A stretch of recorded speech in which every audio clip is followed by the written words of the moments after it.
Super fast tortoise in the game, ready to ignite. Put up a fight, gonna leave them all in fright. Playing Magic the Gathering on a Saturday night. Summoning creatures, casting spells with all his might. Sipping on more coffee to stay awake and bright. Caffeine rush, fueling his creativity inside. Got a YouTube channel where he's shining so bright. MTG3, the show that takes flight. He's a lyrical beast, spitting fire with every bite. Rap metal flow, pounding beats to insight. No one can stop him, he's on a meteoric height. Super fast tortoise, the champion of the fight. Good morning, hope you're up. Enjoy that coffee in your cup. Good morning from the shelf. Super fast tortoise does so well. Sit back, relax, time to chillax. Face the facts, morning coffee show intact. Let's enjoy the show, let's enjoy the flow. Morning coffee is the best. Chatting with friends, we are blessed. Coffee for every dude. Have fun, enjoy the show. Let this channel grow. Let's enjoy the show. Morning coffee is the best. Chatting with friends, we are blessed. Due to the mood, coffee for every dude. Uno, dos, tres, cuatro, cinco, cinco, seis. Hey! Well, give it to us, tortoise. That's right. You realize that song came out like 17 years ago now. Wow. It came out in 1998. So I'm not exact on the years. That's a lot of years since that song came out. I remember when that song came out. Right? I was a kid. We had the music channel on when we actually had cable for the moment. And dude, the song blew my mind. I became a punk rock fan for life. When that song came out, I remember the first time I heard it. We were cruising around Garden Grove, California with my friend Les and Kevin. And sounds like made up names. They're not. They're real. Les Squire, you know who you are if you're watching the show. So we're cruising around Garden Grove, California. The song pops up on the radio on K-Rock, KROQ, Los Angeles. And it blew my mind. That became part of my life soundtrack that day. Yeah. That's awesome. I mean, not much of a story. It's not an exciting story, but I remember when I heard it. Cool. No, it's a good story. And you know what? I remember first time I heard it, it was at home, a kid living in Ogden, Utah, in a place that's no longer there. I remember hearing that song, and I'm like, this is the kind of music Tortoise likes. He likes the punk rock style music. And I love that kind of music, even though the song in particular is not as cool as an older adult, but it's still fun as a young kid. And the Offspring was pretty amazing, and their songs are still good. Like one of my favorite songs by them is "She's Got Issues." What? Quiet? Don't know that song? I'm trying to think of which album that's on. I believe it's on Americana. Okay. I could be wrong, but I believe it's on Americana. But it's a good album. I mean, they have a couple good albums, to be honest. They got a couple good hits. Whoa. With their stuff, I really had most being a karaoke DJ. I had more experience with their chart toppers than their B-sides, to be honest. Wow. Their B-sides. Come on. There's no B-sides on a CD. No. You know what I mean. Yeah, I know. I got you. You know, when I got more into music, I started appreciating the B-side music. You know, the musics that were hitting the radio. One song that wasn't big on the radio, but I really liked, not by the Offspring, but I really liked for a while, and it didn't hit the radio for a while, was by Disturbed, their album Indestructible. And I love the song "Criminal," and it was a good song. And for a while, it wasn't playing on the radio, but one day it became a big hit and started playing on the radio. And I was like, that was the first instance I'm like, legitimately, I liked that song before it was cool. Yeah. Oh, thinking of good music, good times. Last night, I discovered I had some good Weird Al Yankovic songs. I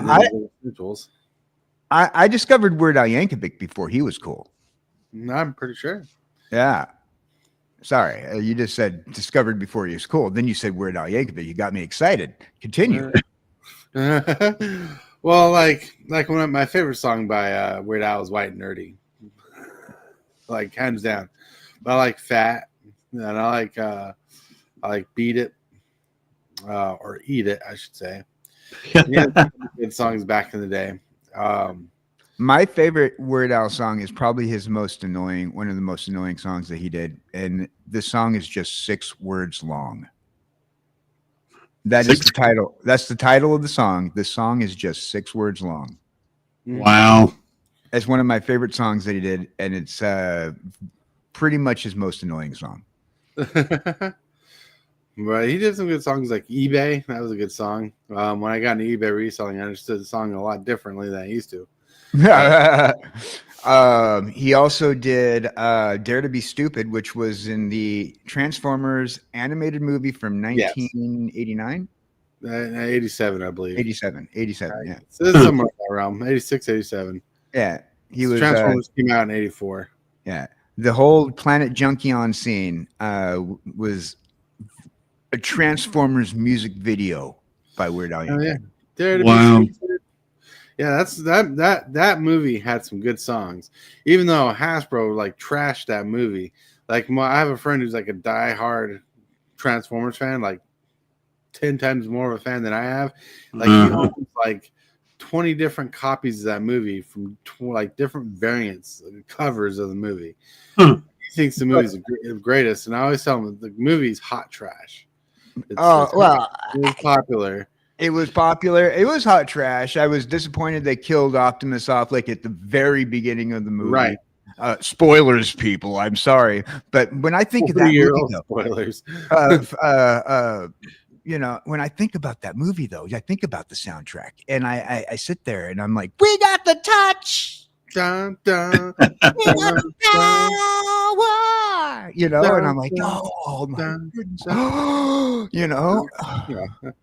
Oh yeah, they had a great soundtrack back in the day. Some big hitters, and even the sound effects were good in that show. Like every time you saw a Unicron in the movie, it had a good ominous, eerie sound. Yeah, you know. And like when they did Rise of the Beasts, they used some of that sound when they saw Unicron in the movie. It was crazy. But a lot of Transformers died for that movie. Like they should have been a warning before the movie. Caution: real Transformers died during during the filming of this film. Poor Blur. Blur. That's right. Poor Blur. I mean, was it Ratchet got destroyed? Ratchet got destroyed. Arms ripped right off. You know, Optimus Prime. He got unlived. That was messed up. And then we end the movie with Hot Rod being the new Prime. Oh my goodness. I was so upset the first time I saw that. I'm like, Hot Rod's always a douche, and they just introduced him in the last season before the movie came out. I mean, oh no. I mean, you know, Hasbro's excuse was we had a list of toys we were taking off the market, and we wanted to introduce new toys. So we just killed off all the characters that were toys that we were taking off the market, so people knew that they weren't coming back. I'm like, that was a horrible idea. Yeah, all the best ones too. Oh yeah, I mean Optimus Prime, the major hero, the one people latched onto the most. They wanted to stop that. They were trying to get Ultra Magnus to be the new Optimus Prime. I loved Ultra Magnus. We will not have slander against Ultra Magnus. We have slander against Ultra Magnus. Mm-hmm. That was I had Optimus Prime and the Ultra Magnus, and I'll tell you what, better toy in my opinion. Oh yeah, like back in the day. Ultra Magnus was a much better toy. I mean, Optimus Prime didn't come with hands in the original toy. Yeah. Yeah. But Ultra Magnus was actually a deco because I was watching a history on it. Ultra Magnus was supposed to be Optimus Prime, but they were getting rid of his character, so they repainted him. And they made it a better toy. I mean, you know, I mean, sure, it didn't have the. I mean, his trailer didn't have the gun and the little facility, but like his trailer, you could hold multiple Transformers within his trailer, and you know, it when he transformed, his trailer became part of him, making him even a larger Transformer than Optimus was. Right. Because I was watching the history on him. Like they designed it, they wanted an Optimus Prime that could transform, which they did. They wanted a trailer to connect with him to make a bigger robot, which they did. But they got rid of Optimus Prime and they gave him a repaint. They're like, this is Ultra Magnus. Yeah. Yeah. I did like Ultra Magnus, though. I mean, as a Transformer toy, I really didn't. It didn't sit with me that as soon as they killed him off, like Ultra Magnus is immediately going for that. Well, I'm the next in line. Mm-hmm. You know, but you know, and if that was the way the hierarchy went, just because Hot Rod was able to open up the thingy, Allspark. the Allspark, yeah. The Matrix of Leadership. The Matrix of Leadership, which became the Allspark in the new movies. Yep. But yeah, he opened up the Matrix, and he gets to become the thing. I mean, really, the Allspark and the Matrix of Leadership are two different things because they actually use the Matrix of Leadership in like the 4th or 5th film of Transformers. Mm-hmm. That brings back alive Optimus Prime. Yeah, the Allspark's the one that turned regular machines into robots. Yeah, yeah, lots of weird stuff. Don't ask me the lore. Backwoods Collector. Whoop. What's up? But yeah, Transformers. Like it's kind of crazy because the conversation started with Offspring, went from music to Weird Al, then Weird Al transcended to Transformers, and here we are having a conversation about Transformers. You know, this show is gonna either go to Transformers, Ninja Turtles, or Magic the Gathering somehow. Right. Yep. You Right. know, Well, it's fun. And look, Transformers is one of my favorite IPs, like ever.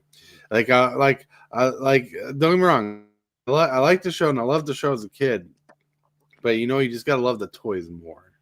oh Yep. yeah, Especially when they do good quality.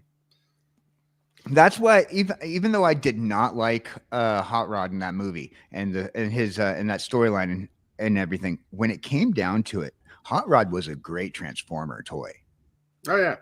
Yeah. Hot Rod his toy was simple. That was sad. Like he just disattached from the big body he had.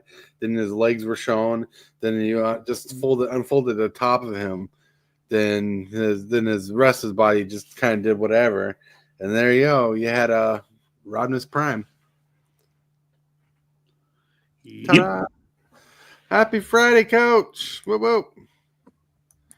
I remember the toys. I used to own a lot of toys. I used to buy the toys secondhand out of the Desert Industries, which is like Goodwill, but for Utah. This is before Utah had a Goodwill at Desert Industries, which is Mormon owned. It's like Goodwill, but Mormon owned.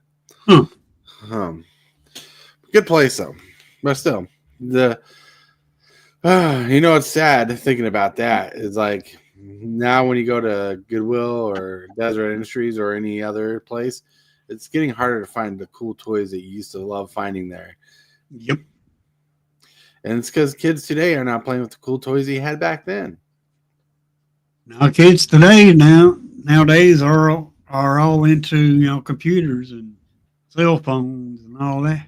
Yeah, well, yeah, and Goodwill doesn't sell computers and stuff in their regular store. So when they do sell them, they open a different store. But the reason why they don't sell stuff like that, like refurbished stuff like that, whatever, is because they can't control if there's cockroaches in the machines or anything, or bugs or something. So they just don't touch it.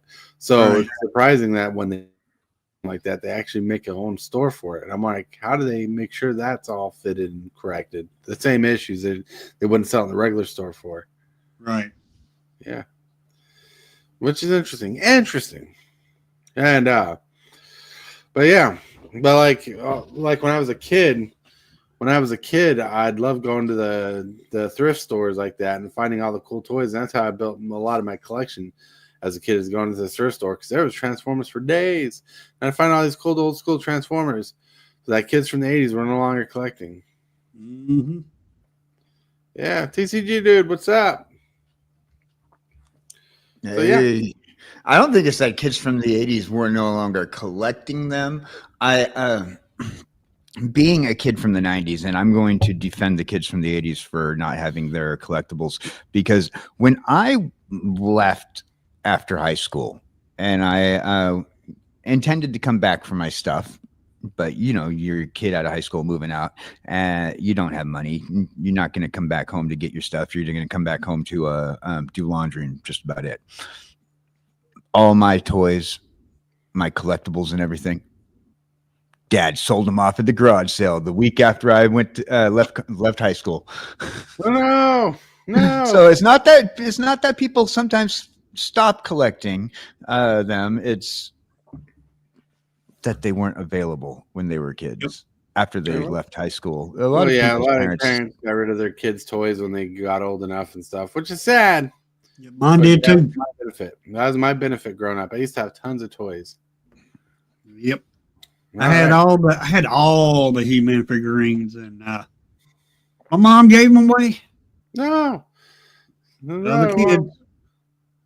Yeah, it's gotta hurt.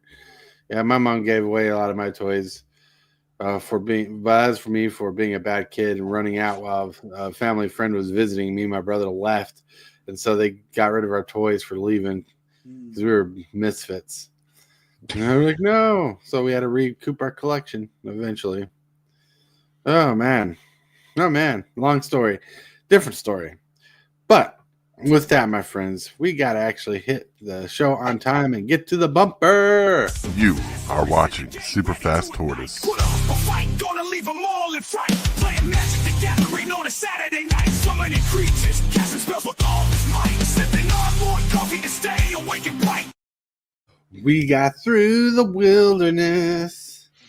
We made it through. That's right. Ooh, yeah. That's right. But we need to get back on track. Everybody on track with attack, and everybody gonna lack the slack. You can't stop at that like a heart attack. It's gonna stop you right here because we need to get to the next segment of the show. And Hillbilly knows the next segment of the show is what? Hit the flow. No! Well, that would be the Card of the day. Combo breaker. The card of the day is Quick Ooh. Strategy Tops. I actually pulled a copy of this out of my box. nice. It's just a vanilla, 3 generic, 3 green, 12-8 dinosaur. No trample. Something this big would have trample, but no trample on this. It's just a 12-8 stompy stomp that survives a lot.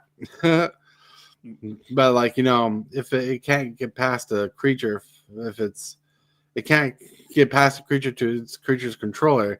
If it's big, it just stomps on the creature and doesn't think about the controller, so it doesn't trample over. You'd think by the size of this dinosaur being bigger than trees, it'd trample over, but no. Yeah. This I don't agree with this card. I mean, don't get me wrong; it's a great card and everything, but it needs trample. That is a giant Triceratops, Yeah. and they always trample over other smaller creatures. Well, now So this should have trample. my thought process is if you see something the size of a building coming your way, you kind of want to go in a different direction.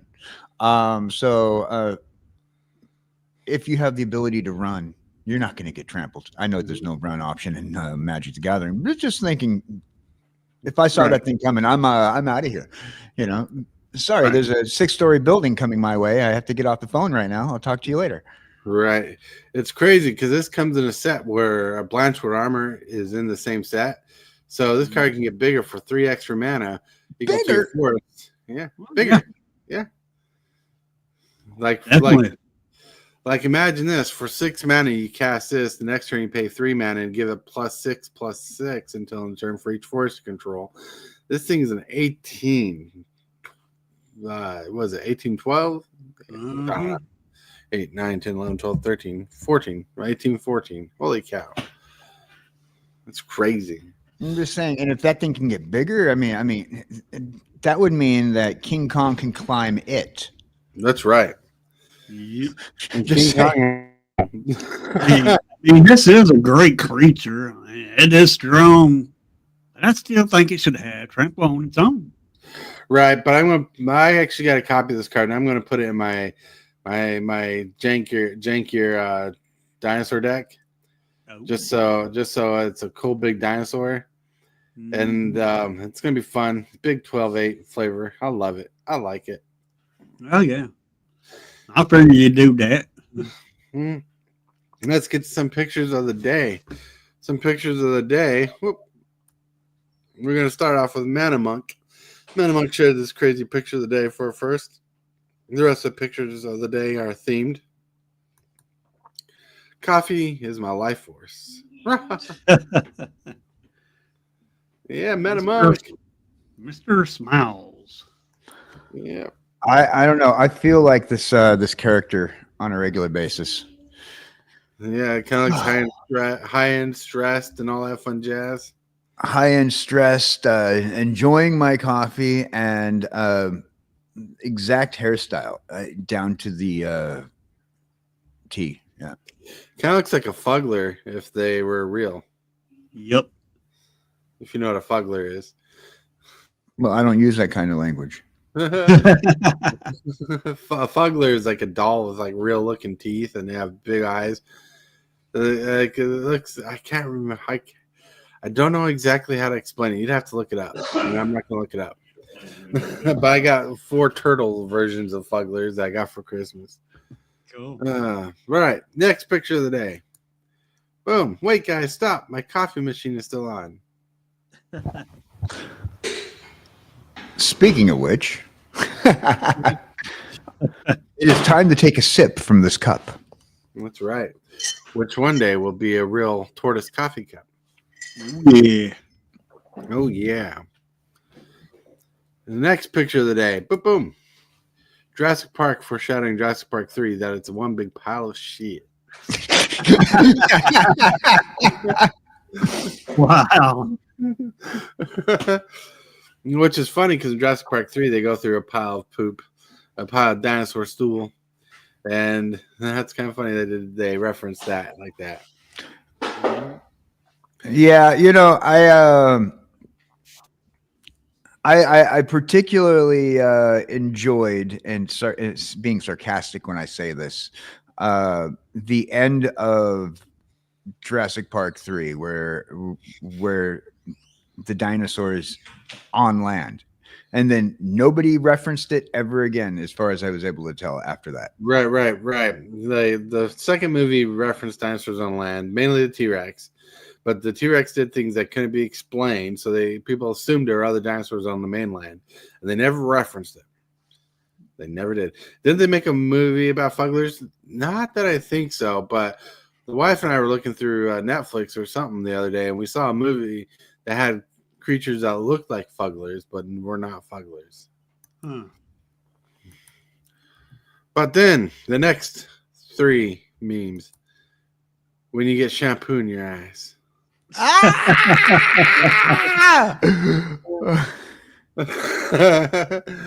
It stings. Yeah, it stings. That's pretty much how it feels. Like, I mean, just trust me. I'm glad I don't have to use shampoo much anymore. Johnson & Johnson, no tears, my back end. My back end. But yeah. And the next picture we got tons of pictures today. Wow. Ask if you want any snacks from the vending machine. It stills your dinosaur and embryos instead. So, true story. So, KJ doesn't know that I know this, but see, where KJ comes from, they clone dinosaurs on the daily. And they're very top rated for theme parks and stuff because they use them for tools and whatnot. Like in the future, they use dinosaurs as machinery, you know, because they're eco-friendly and they're good on the environment, you know. So why use a crane when you can use a brontosaurus to lift something really high? It's true. You should see my job at the quarry. Right? But like in the future, there's embryos are like gold. They're worth lots of money. And where KJ, the way he lost his head was protecting the embryos against a mob of people trying to steal the embryos because they're worth money on the black market. That went in a completely different way than I remembered it. I'm glad I have you as a historian because I would have completely thought that some random velociraptor got in there and all they were able to salvage was my head. But I mean, you made it a lot more friendly than I thought it'd be. Yeah. Well, it's a lot more heroic. You're trying to save something. Yeah. But yeah, trust me, I actually thought about that story a little bit earlier before the show. I'm like, I'm going to use that when this picture pops up. But the next picture of the day, I actually created this meme. I thought it was funny, so I actually shared it on a Facebook group, hoping to get some views. It says, when you are out of coffee, so you ruin the day at the park for everyone. That's funny.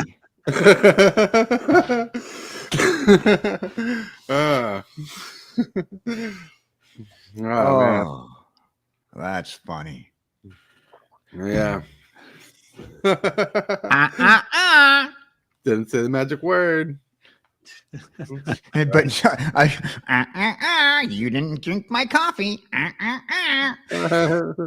Right? Because notice he's holding a soda pop. He's like, well, damn, where's my coffee? Coffee costs a lot of money, but I thought you spared no expense. You know, the funny thing about the story is Nedry's the only thing that they spared expense on in the whole movie, and that's why everything turned around on him. Mm-hmm. Like, think about that.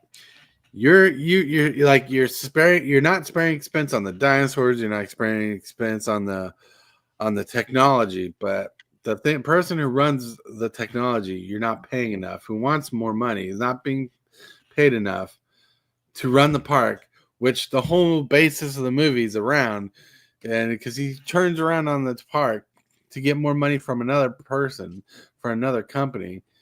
You know how that story goes. It doesn't end well for him. But he risked his life because John Hammond spared some expense. Yep. Think about that. He had quite a bit of ice cream, and just saying. Right. Yep, he had ice cream. He had all the walk-in freezers. You know, that's what I liked about Jurassic World. When they made the first Jurassic World movie, is they showed you a visualization of what the park could have looked like in the future. Where this park never showed you all the cool stuff. They just like dinosaurs are wow enough, you know. Like they showed you the dinosaurs, but they never showed you like all the cool stuff that made the park really, other than dinosaurs. So it's interesting how the story evolves, but it was a great park, great movie. Oh, indeed. And that, my friend, leads us to the next segment of the day. But if you have a picture of the day you want to share, and you're part of Discord, you can share your pictures of the day on Discord and be shout out like Mana Monk was today. And if you're part of Discord, you can make a question of the day, which we're going to get to that segment right now. Presented by Discord, we have the question of the day. The question of the day comes to you from me. For me, I came up with the question of the day today. There's no AI thing because the AI site was having some issues this morning. So let's see what I had to ask you guys in chat. Question time, right? What is one morning cartoon you would wake up to watch every day possible, or every Saturday, like be up in time to watch it? What was your favorite show that you loved to watch? You wanted to be there. I want to know, what is your favorite cartoon? Hmm. Mm. Well, that would be the first cartoon to come on was probably the Smurfs. The Smurfs, la la la la la la la la. Mhm. Copyright strike. Tortoise. The Smurfs. Oh, that's a good one. That was a good one. That was a popular show back in the day. Yep. What about KJ Cowboy Dan? Oh, man. Uh, my childhood in the 80s. Wow. All right. I remember every Saturday morning. Saturday morning cartoons were Hanna-Barbera filled. And I would watch stuff like Captain Caveman. Whoa, And, Captain Caveman. and I looked Hammer forward, dolls. I look forward to like Scooby-Doo reruns and Scooby Doo.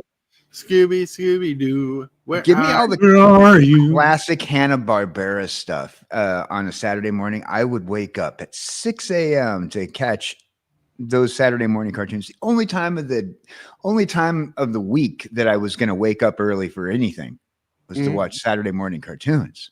Yep. so there wasn't like one particular show that made you think, I want to wake up and watch this every day possible. Not at that point in time. Like when for Saturday morning cartoons, I always made sure though when I got a little older though that I was at home in time to watch DuckTales. Mm-hmm. Because I had to watch DuckTales. I had to watch Tailspins because it spun off into DuckTales sometimes, and also Darkwing Duck. Let's get dangerous. So later on, those were shows that I remember like the earliest of had to watches. And then, there was always Transformers and G.I. Joe, of course. Well, see, I used to wake up on Saturdays early in the morning to watch a kid show, like the kid shows on the Saturday morning lineup, especially Fox 13 back in the day in Utah, where you had all the cool shows and everything.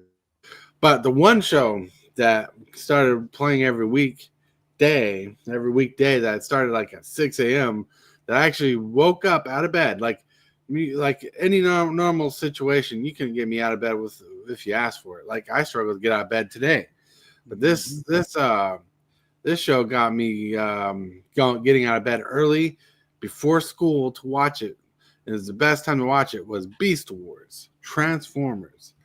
Beast Wars. Wow. Yep.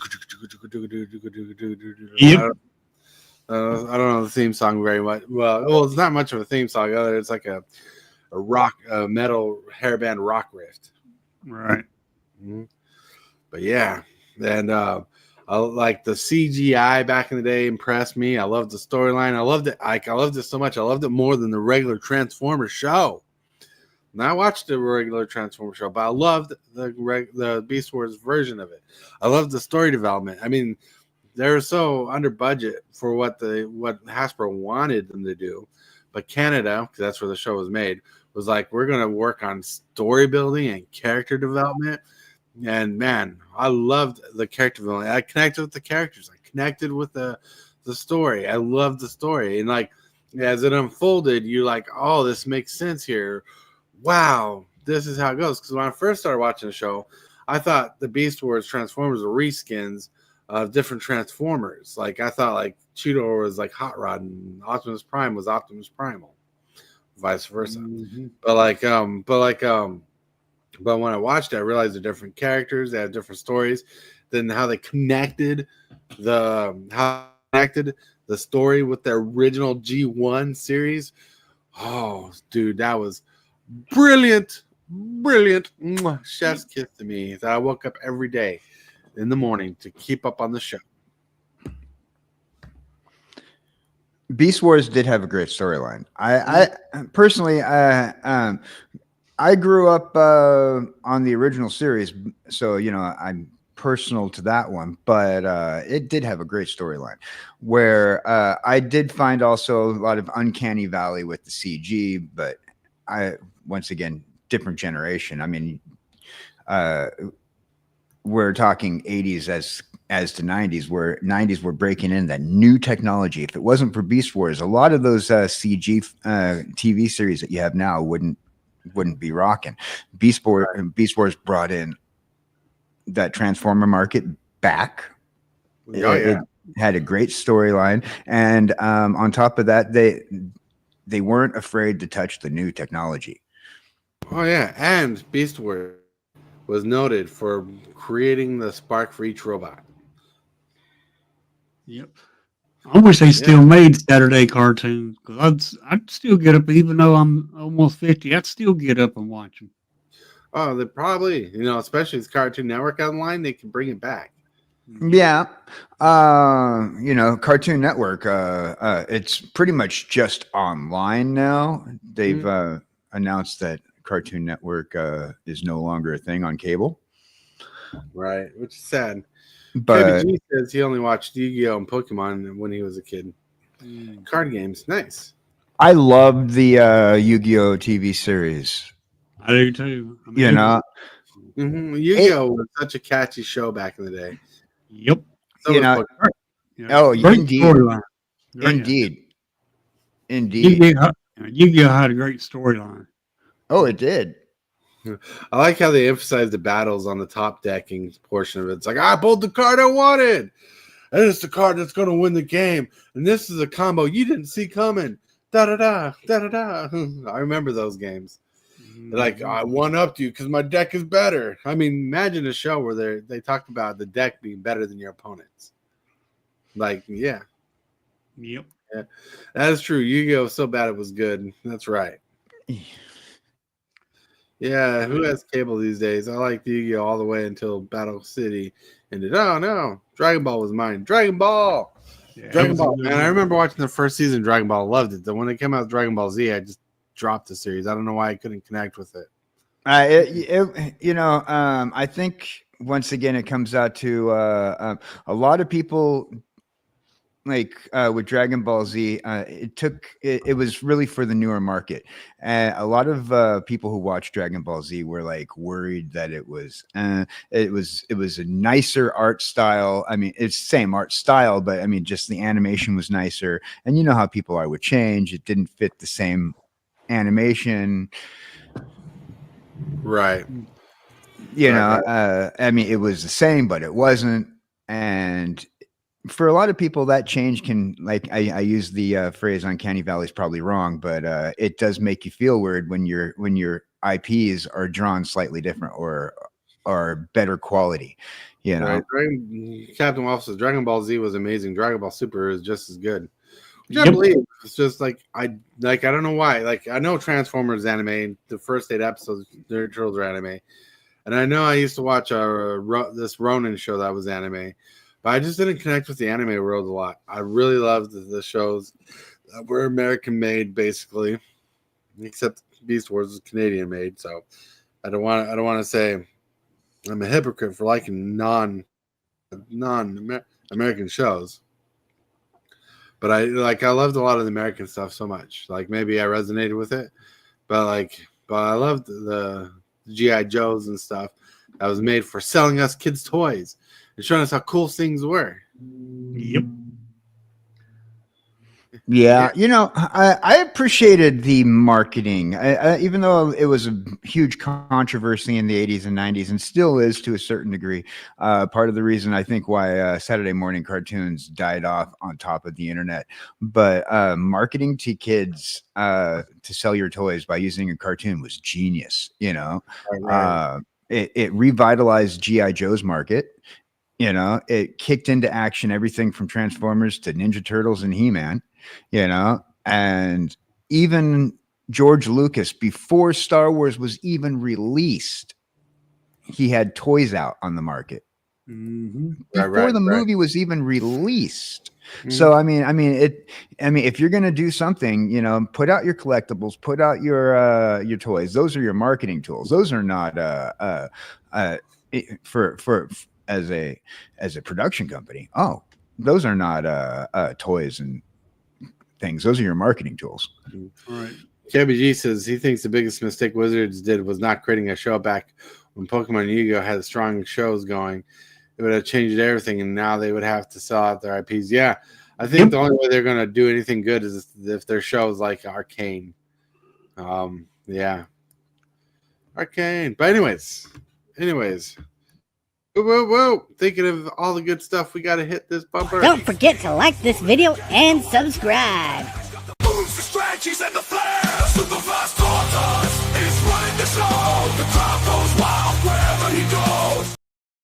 Whoa. So, should WOTC hide information for surprises? I mean, can you imagine WOTC shows off a new set, some cool cards in that set, maybe a few special treatments, but then here you are opening a pack. You open a pack, sorting through the cards in the pack, and boom, something you didn't know was in the set was possible with opening a pack, a special variant of a card, or is that a serialized version of a card? Or maybe that magic card is designed in gold paper to look like a golden card. What is going on? I can't believe this. I opened something cool. Then a few days later, WOTC comes out and says, we released these spoiled new cards that we just spoiled today for collectible buyers, so you didn't know these cool variants were in there. And here's the information after the set was released, that even though we released some cool stuff in the set, but you didn't know there's some cool stuff to be discovered until now. You can open these in a pack. This is awesome. This sounds awesome to me, but what about for you? So let me emphasize that a little and break it down. All right, really quick. Back when Magic Lore was good and have been a great show today, Lord is stinky. That's right. Yep. So what if Magic the Gathering came out with packs and let's say they spoiled the set because they're going to spoil the set, so you want to buy it. And they spoiled a couple of variants, but there's some information they held back of certain cards you could get that you didn't know you can get, like a gold plated, gold leafed or whatever card that's in the set. That's very rare, but you didn't know, but you could actually see this, like information they surprised you with, they didn't know that they hid from you as something cool you could open. They've done this before, but why not do it again? Mm-hmm. Yeah, I think they should be transparent if they put some different cards in a deck. I mean, not in a deck, but in a pack, because that'll make people chase the cards even more if they reveal the card that they're putting into the deck. I keep saying decks, reveal the cards that they're putting into the packs. Right. Well, so they do make chase variants of cards. Look, kitty. Make chase variants of cards, and they could spoil some chase variants of the cards in the set. They could do what they normally do, but they could sneak in something else that after people start opening and realizing it's in the set, didn't know it was in the set, they like, oh, boom, here's something you didn't know. Like Wizards, like enough time's gone by that a couple of you should know these cards are out. Here's this cool chase variant that you didn't know was in the set from the chase that was already in the set. Something special, something spicy. Yep. I mean, like, can you imagine opening up a pack and getting a serialized card that you didn't know was serialized? Right. I think that's a great idea, to have like hidden cards. But unfortunately, from a marketing standpoint, that the idea of the hidden card, what is the hidden card? Is it even worth even my getting if I'm attracted to the aspect? Now a lot of people do like these mystery boxes and whatnot, and the concept of you don't know what's coming is a great idea, especially since that's how trading card packs virtually are, or mystery packs. Now, knowing the fact that you're going to get a variant that is highly sought after, now you're guaranteed that they're not going to be so stupid not to be transparent. They're going to advertise it, and they're going to create a huge chase, and scalpers are going to go right after that stuff. Right. that. Well, scalpers are going to scalp anyways, and collectors are going to collect the way they're going to collect. But like, imagine they come up with a set like now, like they do now, where they're like, here's a set, here's a couple variants of the set. Like you got the showcase cards, you got the full art frames, the normal stuff they normally slew in. But like all of a sudden, you open a pack and you're like, what's this? And I'm just using a gold leaf card as an example because I can't think of something different or something serialized. Like this is something you can get in the set. I did not know this. That could spark more interest. Then Wizards be like, when people will start realizing this special variants in the set, they're like, you can get this in the set. We're going to release this information now. I think that's a cool way. Oh, absolutely. Hopefully, like if they were to do something like that, they'd probably say like, there's only like 4,000 cards, Right. and like say if they do a small run like that, well, not 4,000 cards, but like 10,000 cards or however many like they figure for their market that they're going to sell that leafed variant to. Now, Right. and they did that, now collectors are going to be like, okay, is it going to be numbered? Is it going to be signed? Is it going to be gold leafed? Is it going to be just a standard foil? Is it going to be made out of a different card stock? From there, because otherwise, if I'm buying a pack of cards and it's like, oh well, you have a chance of getting it in this pack of cards, it can't be as rare as if as those cards that you put out there that you can only get if you buy this booster. Mm-hmm. Just saying, If they want that to sell out, they could just print a 1-of-1 or a 5-of-1 serialized card and the best card in every set. The sweetheart, they could do that, but like they could do that. They could experiment away. I mean, that could be a fun way to experiment with things. Like they have a new frame. They don't know how well it's going to populate, like in the population. Like they don't know how many people will like it. They don't know the thing. They're like, we're going to try this new frame out, but they sneak it into the set. And you pull it, and now you got this rare thing. Even if it looked weird and no one liked it, now it's extremely rare because they never did it again. Well, here's an idea for our friends over at Wizards of the Coast. We know you're watching. Do a secret layer event with the Willy Wonka people, and do a golden ticket secret layer. And see how that works out. And if that works out, then do a Willy Wonka IP set like the Spider-Man stuff that's going to be coming out, and do like your golden ticket program. If that works out, then as delve into it on your own with just the standard Magic IP. Keep people going. Golden ticket. Because I got the golden ticket. I got the golden ticket. All right. We know it worked because the 1-of-1 ring. Yeah, but how many times can you do the 1-of-1 thing? Before it gets outdated. But they could do that every set. They could do that. Yep. But like, what if like they like? I love reprints especially when they're new art, new frame. I like that the best. I like it when they make it look different. It's like toys.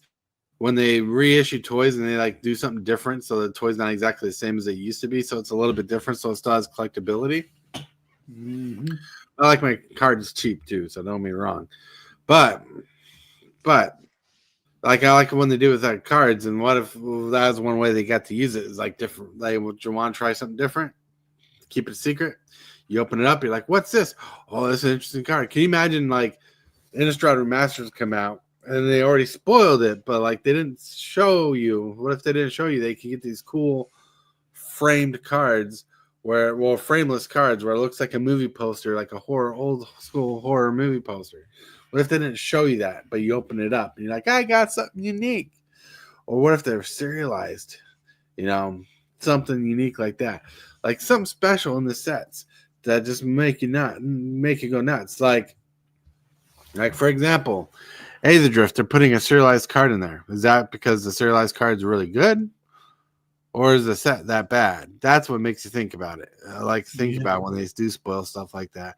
But when they secretly put in something cool, Like, what if they put in like a? I know they're already done Transformers, but what if in the racing set they put a couple racing car Transformers in the set? They didn't tell you, but you could pull a Rodimus Prime or a Hot Rod in that set as like an alternate variant of a card. It'd be the same card, but it'd just be called Hot Rod instead. No, that'd be fun. That'd be fun. It'd be Cantor. Because, I know this kind of stuff works because, one IP that was really big on secrets that people loved the hell out of was Mortal Kombat. Back in the day, that game was about secrets. No one knew fatalities back in the day. They got a spot that said, finish him or finish her. And you had to figure out a random code. And once they figured out the random code, it was known that there was a code to fatality someone. Special moves. They didn't give you special moves lists. You had to figure out the special moves by accident yourself. Then people started figuring out, writing these codes down. Oh, this is the code to do the freeze blast off Sub-Zero. Cool stuff like that. But in the set, have cool stuff that you can find secret. People love secrets. People love finding out and discovering different things. You know what I mean? Know what I'm saying? Yep. Yeah, there is an appeal to the mystery of what you can get. I mean, like I said before, these mystery boxes that people order are very successful, just because you don't know what you're going to get. Yeah. KBG says, yeah, but let's be honest, Wizards is bad at stopping leaks. It's always come out. Well, tin hat theory. I don't think in the last couple years there's been a leak Wizards didn't know about. Oh, yeah. Most companies, especially in media, and gaming is a form of media, you want a leak. You want the leaks. I mean, look at Disney. They're like, oh, we're preventing leaks, but they get almost all their stars have big mouths. They want the leaks. Otherwise, right. There'd be more consequence to when a star leaks out a plot or who's going to be in it or right. It's whatever, like when Tom Holland was accidentally spilling information, wink, wink, about things that people shouldn't know, wink, wink. They purposely told him the information they knew he wouldn't be able to keep, so he gets some information out and build interest into the set. Yep. Hey, just like this new set coming out, Eighth Adrift. I'm not too fond of that set. That's on call. I ain't seen no spoilers yet. Mm-hmm. What about the Marvel leak on Facebook selling the secret layer? Actually, that was a whole different thing. That was the line cheating thing that people did. Yep. I can't remember exactly, other than people found a way to line jump early because they knew how to. They learned how to access the website to the shopping cart before everybody else did, so they can have their shit lined up. Yep. So that wasn't a leak. Technically it was a leak, but it wasn't a leak because someone shared them knowingly to help other collectors. Because it was a scalpers, and I'm going to say scalpers. It doesn't mean it's all scalpers. It was a scalper's hinge to get it. Some people got in and line jumped to get ahead. All right, so not what I'm talking about. Then what are you talking about, KBG? But as we calm down and culminate, we're going to salivate. I think the idea is going to be cool, or would be cool, if they like. Let me talk about this. Like in Foundations, when I was opening the Foundation box, I forgot there was a couple cards that were printed, like that dinosaur I showed in the beginning. That was the card of the day. I forgot that was in the set. Then there's Eldrazi. I forgot was in the set. And when I opened them, I was like extra surprised. I'm like, I forgot this existed. I think cool surprises like that make opening up experiencing. Makes the experience better. Yeah, I have to agree.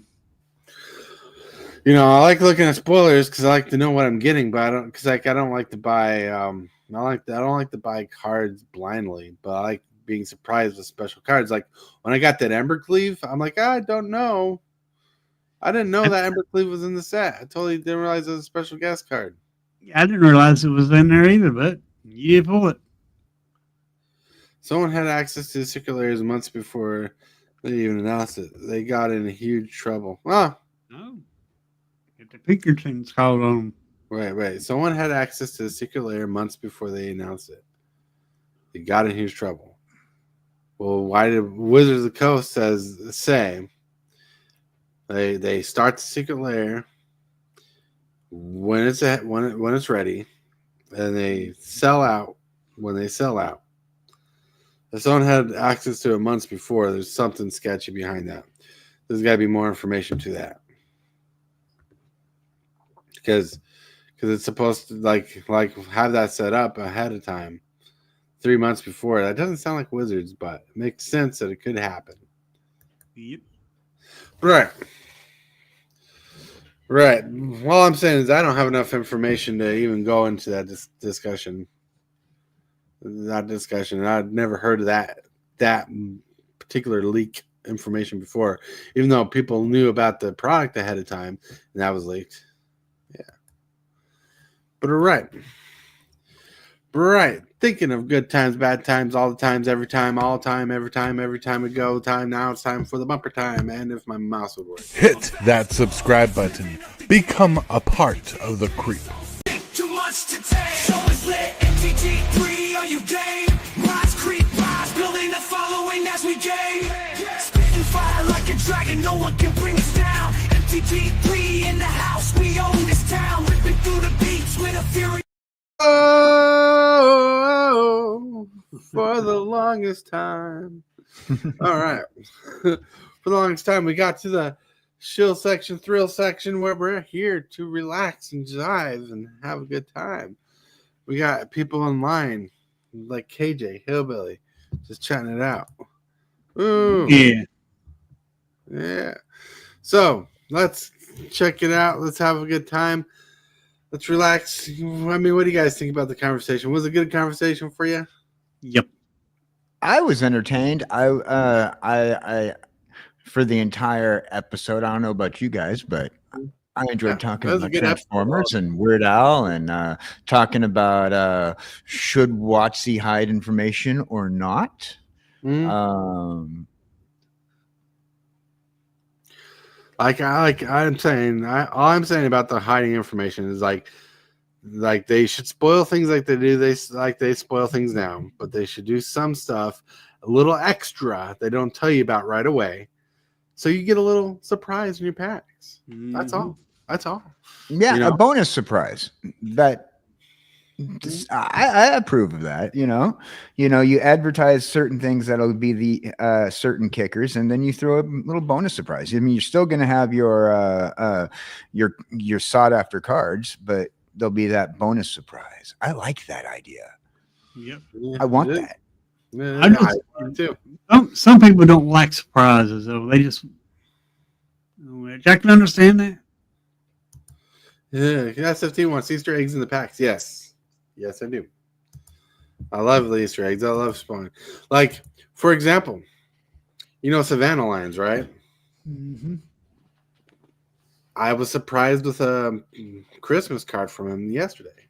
Wow. Oh. All the way from the Netherlands. Was not expecting it.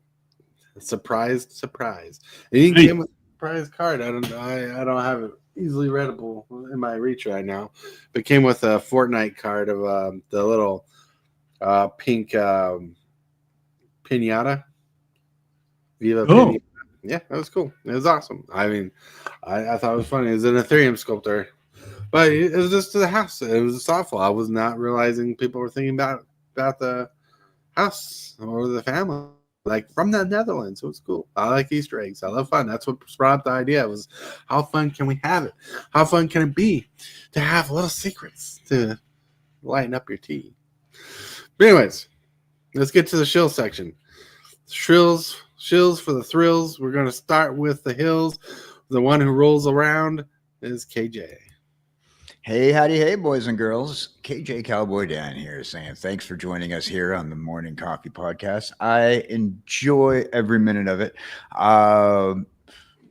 Wednesdays, join Jesse Hellwheeler and myself for Procrastinating Across the Ocean.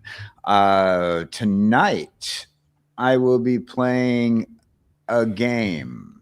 Not sure what game I'll be playing, but I'll be playing a game tonight. So join me on Twitch for that. Let's see what else. Pretty much it, I think. Cool. Yeah. Yeah. KJ Cowboy Dan the DJ. I'm dancing. That's right. Can't And you're dancing, and Hillbilly's glancing for the section. All right, folks. 729 subs on my channel now. That's awesome. That's great. But let's get to 1,000. And also, let's help towards get to 1,000 also. And all you got to do to get us to 1,000 is subscribe to the channels. If you ain't subscribed, give us likes. Every little thing that you do to the channel helps. As I always said, you are the one that the stream is for, and a content creator is just the one that steers the ship where it goes, but you run the ship. Let's run these two ships. Let's run Superfast Tortoise's channel. Let's run my channel. Let's get them to 1,000. And I will be doing a afternoon stream at around 2 o'clock. I'm going to be trying to climb that ladder, try to get that mythic.